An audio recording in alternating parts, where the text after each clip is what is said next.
Buenas noches con todos, amigos. El día de hoy vamos a estar compartiendo una vez más la palabra de Dios basados en Mateo capítulo 5. Como ven, el título es las cualidades de un discípulo. Cualidades de un discípulo. Y bueno, espero que este tiempo sea de bendición, de alimento espiritual para todas aquellas personas que se toman el tiempo de poder ver esta transmisión, estos videos. Así que bueno, vamos a comenzar rápidamente para poder ser puntuales, ¿sí? Y bien. Mateo capítulo 5. El título es El Sermón del Monte, las Bienaventuranzas. Y son aproximadamente 12 versículos en donde se habla detalladamente sobre las bienaventuranzas, pero vamos a explicar algunas en cada video para poder acabarlo. Aproximadamente van a ser 4 videos donde se le va a dar un énfasis puntual y exacto a cada bienaventuranza, ¿sí? Así que bueno, vamos a empezar diciendo esto. En el verso 1 dice, viendo la multitud, subió al monte y sentándose vinieron a él sus discípulos. Y empiezo con esta frase, esta palabra en sí, que le da el título al tema del día de hoy, las cualidades de un discípulo. Porque Jesús se está sentando, era una característica de él, predicar sentado, y se expresa hacia no solamente sus seguidores, porque Jesucristo tenía miles de seguidores, pero está dándole estas bienaventuranzas a sus discípulos, personas particulares, que vamos a ver cómo no es para nada sencillo ser un discípulo de Cristo. Hay muchas personas que confunden ser discípulos con simpatizantes, con creyentes, y no es lo mismo. Da la sensación de que sí, pero ser discípulo de Cristo cuesta, tiene demandas, y aunque mucha gente puede ir a la iglesia, no todas las gentes que están allí, que pueden ser miles o cientos, son discípulos. Solamente son oidores que van por algún beneficio, por recibir algo de Dios o porque alguien les invitó, pero no necesariamente son discípulos de Cristo. ¿Está mal que ellos vayan a escuchar la palabra de Dios? Claro que no.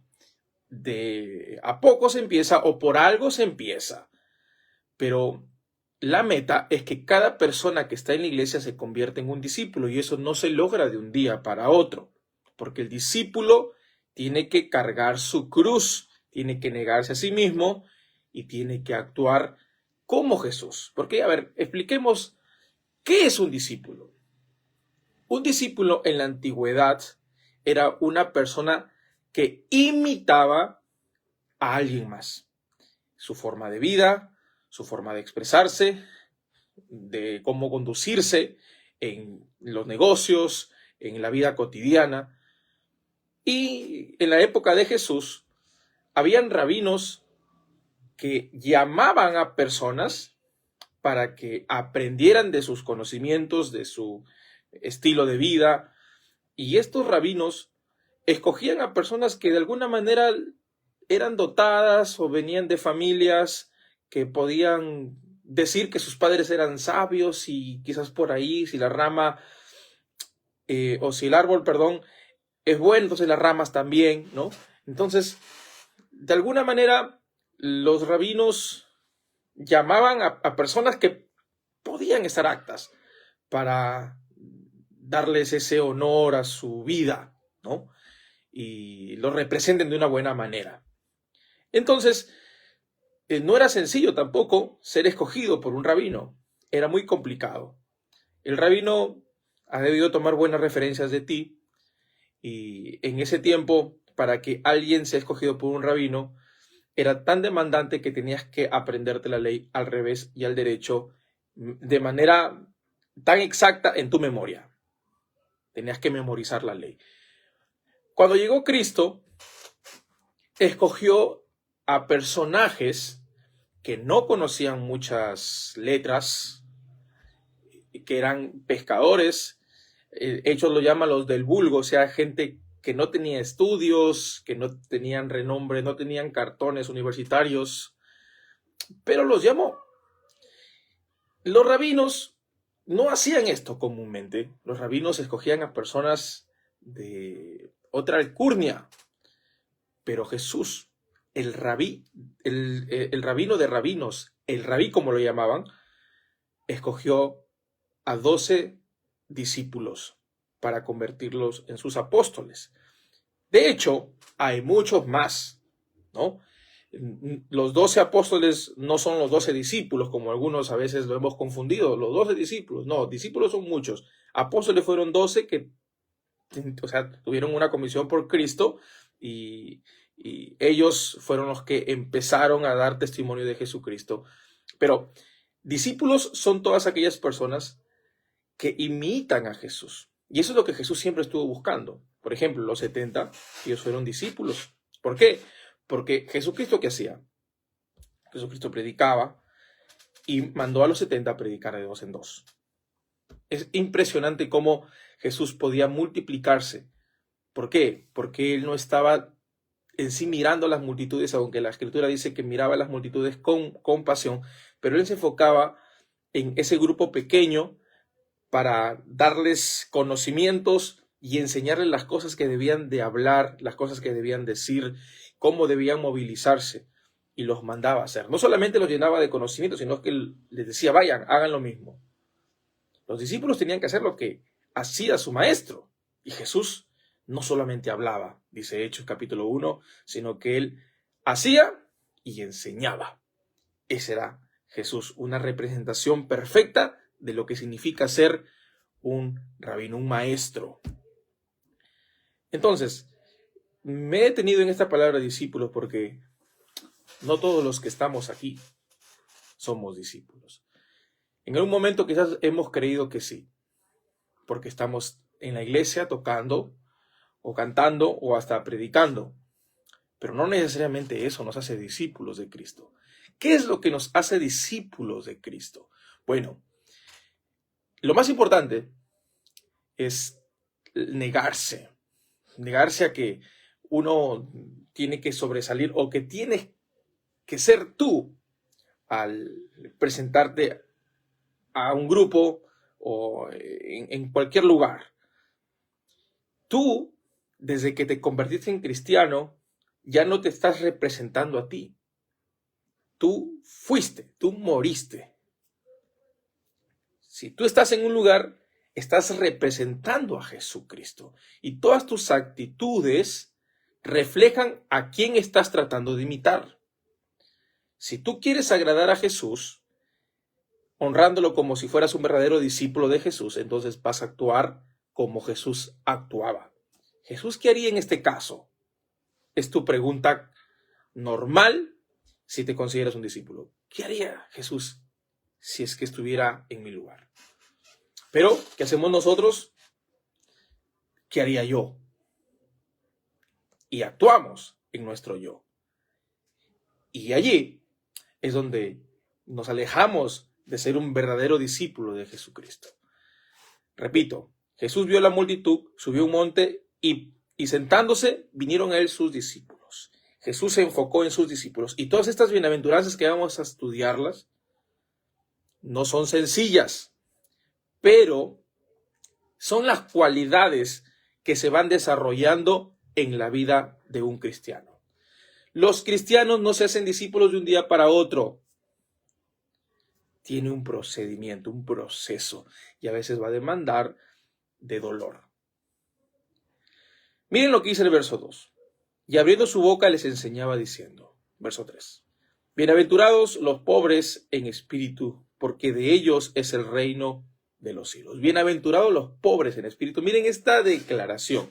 Jesús dice, dichosos, ultra, mega archifelices aquellas personas que son pobres en espíritu. En primer lugar, la palabra pobre, desde que oímos esa palabra ya connota algo que no tiene buen nombre, que está en lo más bajo, es escaso, no es bendecido. La palabra pobreza. Siempre cuando decimos que algo está pobre, es porque nada que ver, ¿verdad? Pero el Señor utiliza esta palabra para darle una connotación espiritual muy pesada a los que son discípulos de Jesucristo. Primera cualidad, según el Sermón de las Bienaventuranzas, primera cualidad que tiene un discípulo, que es pobre en espíritu. ¿Qué es esto? Aquella persona que es pobre en espíritu no es una persona que no tiene nada internamente. Una persona que es pobre en espíritu entiende que su vida no tiene lo suficiente. Un pobre no necesariamente es una persona que está arrancada o que está como un pordiosero en la calle. Una persona pobre puede tener una casa, puede alquilar, pero no tiene para comprarse diferentes cosas, ¿no? De repente se da sus gustos, pero no tiene para viajar, ¿verdad? Es una persona pobre, al menos aquí en Latinoamérica, le llamamos pobre a cualquier persona que no se compró zapatillas un año, o que no se compra ropa hace varios meses, o que no tiene para ir a comer a un chifa. Sin embargo, si tienen casa, si pueden pagar sus estudios, si pueden pagar su alquiler, si pueden pagar la luz, si pueden pagar internet, tienen un celular.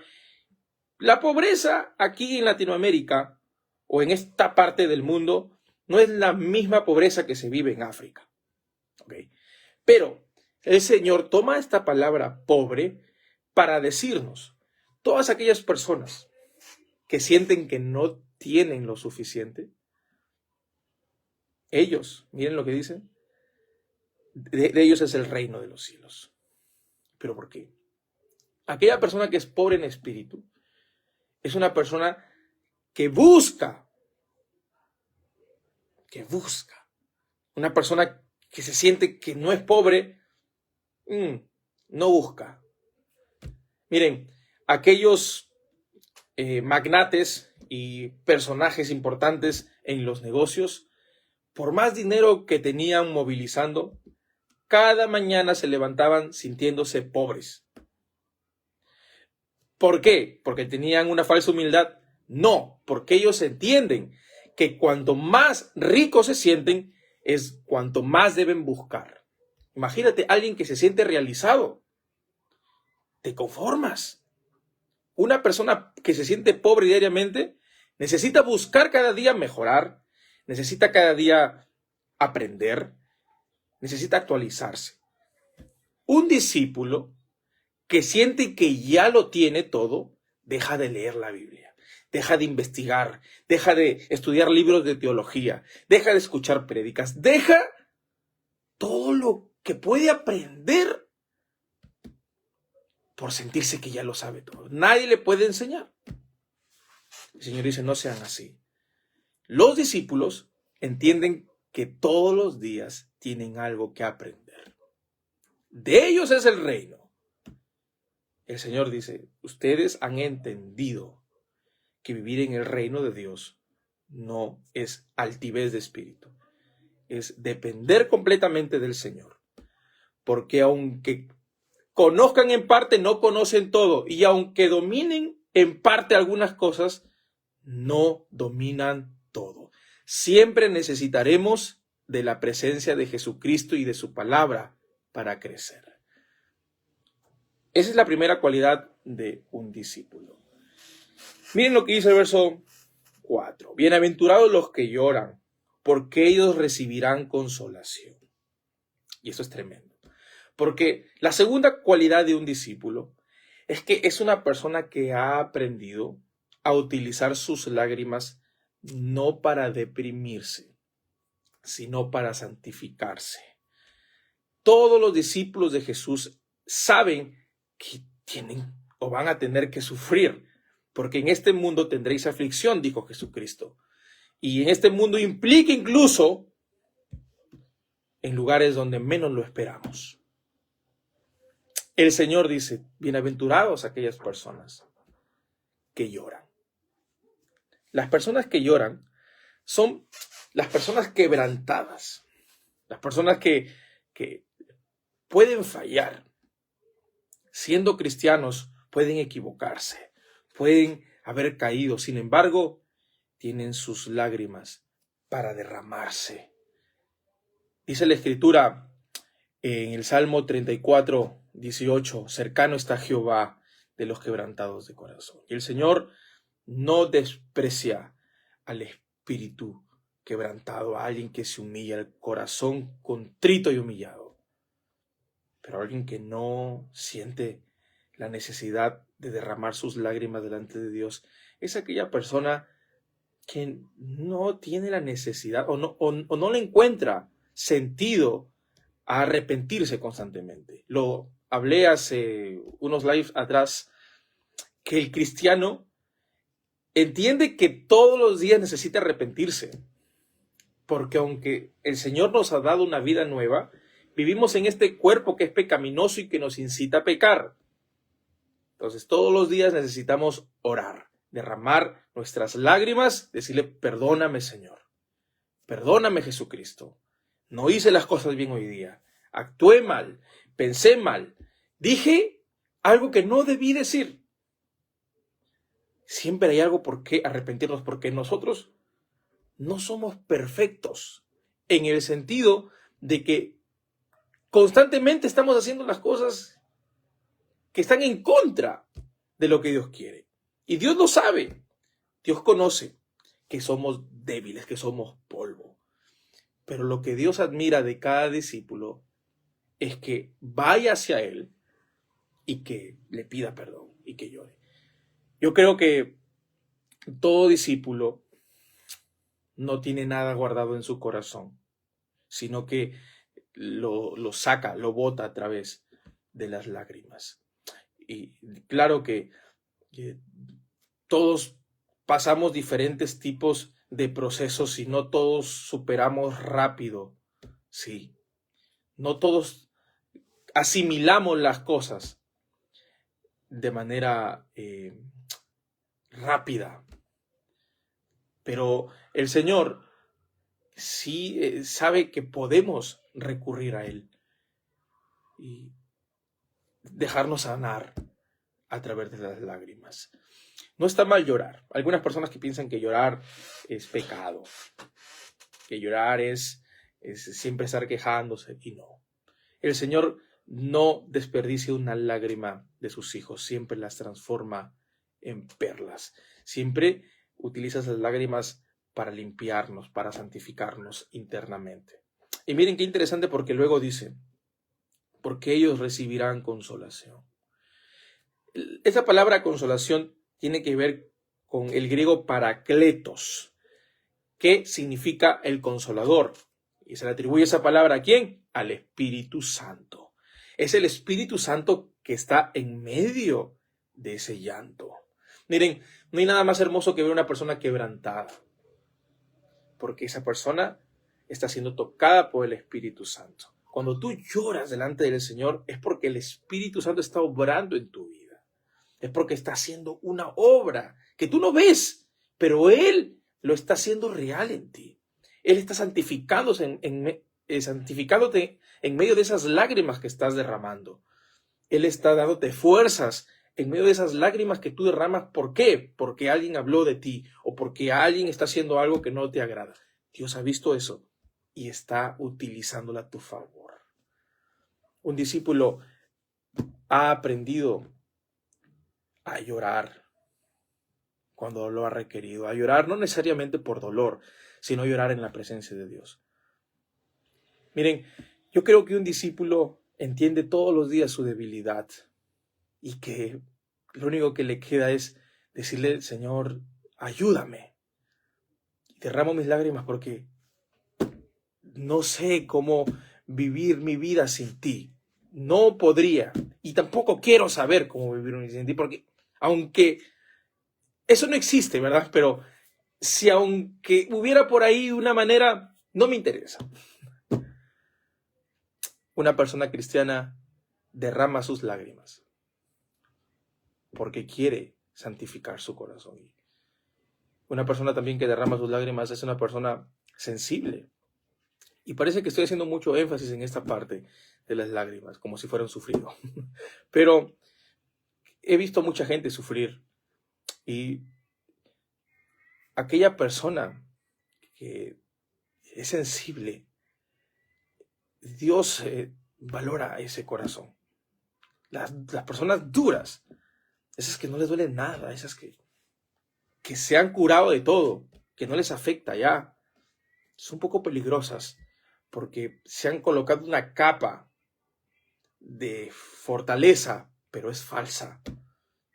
En realidad, todas aquellas personas fuertes internamente son aquellas personas sensibles en la presencia de Dios. Yo creo que nadie que ha conocido a Jesucristo puede vivir sin derramar sus lágrimas ante los pies de Jesús. Hay una canción hermosa que dice: quiero derramar o quiero regar con mis lágrimas tus pies, así como esa mujer que lloró y enjugó los pies del Señor Jesucristo con sus lágrimas. Maravilloso. Utiliza tus lágrimas. Si eres alguien sensible, utiliza sus lágrimas para derramar delante del Señor. El pecado es lo único que nos vuelve insensibles. Casi siempre el pecado es, por no decir siempre, el pecado es lo que endurece al ser humano.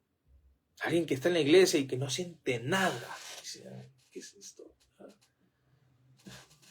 Todo el mundo, ay Señor, te adoro, te amo. What? No. El pecado es esa cosa que le impide al ser humano quebrantarse delante del Señor. Y bueno, el verso 5 dice: bienaventurados los mansos, porque ellos recibirán la tierra por heredad. Y con este versículo voy a terminar. ¿Sí? Miren, esta tercera cualidad es la de los mansos. Se menciona aquí: bienaventurados los mansos, aquellas personas mansas. Algunas personas piensan que los mansos son mensos, pero no es cierto. Los mansos no son mensos ni tienen por qué ser mensos. Algunas personas han confundido la mansedumbre con idiotez. No. Una persona mansa es alguien que controla su interior. Y miren qué impresionante lo que dice aquí: ellos recibirán la tierra por heredad. Es como una promesa. Aquellas personas mansas son personas serenas que han aprendido a utilizar su fuerza interior para hacer barbaridades, ahora para hacer lo bueno. Y miren, en la antigüedad, una persona mansa era comparada con un caballo que tiene mucha fuerza, que tiene mucho, ¿cómo se dice esto? Mucha fortaleza, es imponente, ¿verdad? Es grandote, tiene bastante músculos, pero una persona mansa es comparada con un caballo que, a pesar de que tiene tanta fuerza, tanta imponencia, obedece a quien lo está cabalgando, que son los jinetes, ¿no? Hermanos, una persona mansa es alguien que entiende hasta dónde puede llegar. Por eso es que mejor se controla. Y alguien manso utiliza esa cualidad que el Señor valora para poder conquistar. Miren, qué importante saber esto. Porque no todos hemos desarrollado la mansedumbre, sin embargo, el Señor quiere que sus discípulos tengan esta cualidad importante. Los mansos heredan, conquistan, tienen por heredad. Maravilloso. La palabra herencia implica bendición, implica tener estabilidad, algo seguro. Y una persona mansa es aquella persona que aplica la paciencia de alguna manera, ¿no? Es alguien que soporta no solamente a la gente, soporta los tiempos difíciles, los tiempos malos. Miren, yo he visto a personas abriendo negocios con un ánimo al principio, se esmeran, hasta se endeudan por abrir algo, pero cuando las cosas van mal, ya no abren sus tiendas, ya no se proyectan a mejorar, no planifican nada. ¿Por qué? Porque no le está yendo bien, está pasando por una mala temporada. La persona que es mansa es aquella persona que no es que no sufra en ese tiempo, sino es que espera en el Señor. Ha aprendido a soportar esos momentos duros. Dice la Escritura que los que esperan en el Señor, ellos recibirán las promesas del Señor.